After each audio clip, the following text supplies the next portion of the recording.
Friends, welcome back to my channel classes by Aarti Ramani.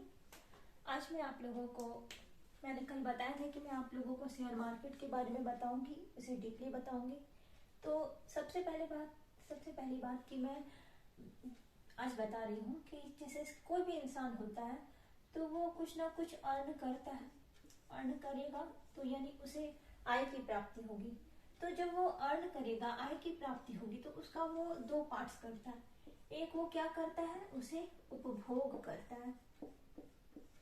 एक तो वो कंजम्पशन करेगा और दूसरा क्या करेगा, सेविंग करेगा। दूसरे पार्ट का वो बचत करेगा। तो ये जो बचत करते हैं हम, यही बचत जो होता है बाद में जा करके बचत ही जो है सेविंग बाद में जा करके इन्वेस्टमेंट बन जाती है। क्योंकि जब इंसान कुछ भी बचत करेगा तभी तो वो किसी को इस रुपये को किसी और चीज में लगाएगा, इन्वेस्टमेंट करेगा। और फिर इन्वेस्टमेंट से क्या होती है, उत्पादन की क्रियाकलाप होती है। इन्वेस्टमेंट के द्वारा क्या होती है, उत्पादन की क्रियाकलाप होती है। यानी कि इन्वेस्टमेंट से क्या हुई, उत्पादन की क्रियाकलाप।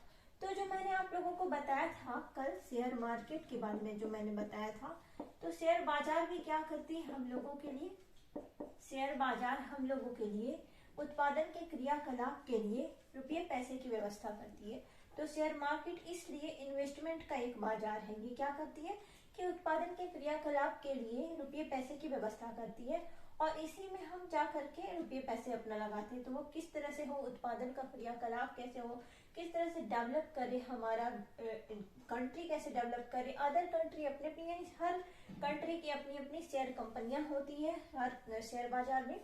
तो इस तरह से आपने समझा कि इन्वेस्टमेंट से ही उत्पादन की क्रियाकलाप होती है और इसी उत्पादन की क्रियाकलाप के लिए शेयर बाजार की व्यवस्था की गई है ताकि ये रुपये पैसे की व्यवस्था करे उत्पादन के क्रियाकलाप के लिए। और जो भी इंसान, हम लोग जो है ज्यादा से ज्यादा अर्न करने के लिए क्या करते हैं कि शेयर मार्केट में कुछ पैसे लगाते हैं। क्योंकि अभी क्या है कि हर इंसान जो जितने भी अमाउंट को सेविंग करता है, अगर कोई किसी ने कम अमाउंट सेविंग किया है, उसे इन्वेस्ट करना चाहता है और वो लग रहा है उसे कि यहाँ पे इंडिया में अगर उसने इन्वेस्टमेंट किया तो उसे उतना बेनिफिट नहीं है जितना अगर हम अदर कंट्री में करेंगे तो ज्यादा है। तो उसने ज्यादा बचत कर रखी है, तो वो क्या करेगा, अपने पैसे को शेयर बाजार में दूसरी कंपनी यानी दूसरे देश के दूसरी कंपनी के शेयर बाजार में इन्वेस्ट करेगा।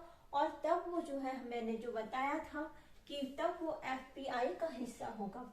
और दूसरी कंपनी दूसरे देश में जब हम करते हैं, इन्वेस्टमेंट करते हैं, तो वो दो पार्ट में होता है। तो उस दो पार्ट में क्या था, एक था एफडीआई था और एक था एफपीआई। एफडीआई का होता है फुल फॉर्म, एफडीआई का फुल फॉर्म होता है फॉरेन डायरेक्ट इन्वेस्टमेंट और एफपीआई का फुल फॉर्म होता है फॉरेन पोर्टफोलियो।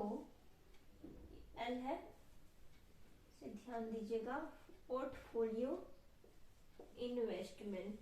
ठीक है, तो इसी में जो एफपीआई ही जो था, इसी का जो पार्ट था एफआईआई और क्यूएफआई, वही गर्म मुद्रा का पार्ट था। क्योंकि जब हम दूसरे कंट्री में अपने अमाउंट को इन्वेस्ट करेंगे दूसरे कंट्री में, तो हम अगर 10% से ज्यादा की हिस्सेदारी करेंगे तो उसे हम निकाल नहीं सकते।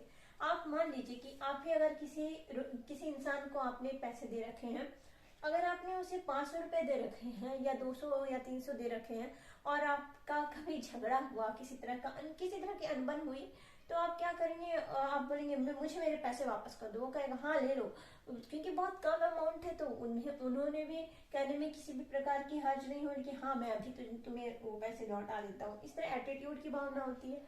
लेकिन वही अगर आपने उसे 1,00,000 रुपए दे रखा है और तब झगड़े होती है या अनबन होती है, तब तो आप अगर 1,00,000 रुपए दे रखे हैं तो ना तो आप उनसे डिबेट करेंगे ज्यादा, नहीं वो आपसे डिबेट करेगा ज्यादा। क्योंकि आप लोगों के बीच एक बहुत ज्यादा पैसे की बॉन्डिंग हो रखी है। तो उसे भी आपको पैसा देना है और उसे आपको भी पैसे लेने, तो इसमें आप लोग उस तरह के अनबन नहीं करेंगे और तब पैसा निकालना उसमें मुश्किल होता है। अगर आपने अनबन कर भी ली तो पैसा क्या होता है उसमें निकालना आप लोगों को मुश्किल हो जाता है।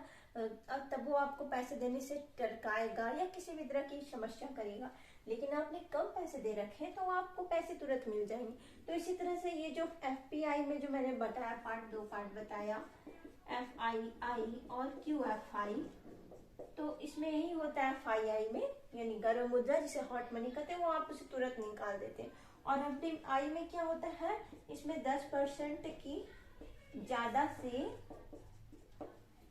हिस्सेदारी होती है। ठीक है, 10% से ज्यादा की हिस्सेदारी होती है दूसरे देश की कंपनी में और दूसरे देश के शेयर बाजार की कंपनी में। तो मैंने आप लोगों को आज ये सब बताने का प्रयास किया। आई होप कि आप लोगों को कुछ समझ आया होगा। मैंने अपने स्तर से पूरी तरह से बताने की कोशिश की है और मैं आशा करूंगी कि आप लोगों को समझ आया होगा। और अगर आप लोगों को किसी भी प्रकार की समस्या हुई होंगी तो आप प्लीज कमेंट बॉक्स में कोशिश कीजिएगा लिखने की कि क्या आप लोगों को दिक्कतें आई हैं। मैं थोड़ा और आप लोगों को एक्सप्लेन करने की कोशिश करूंगी। Thank you for watching my video and please like share and subscribe.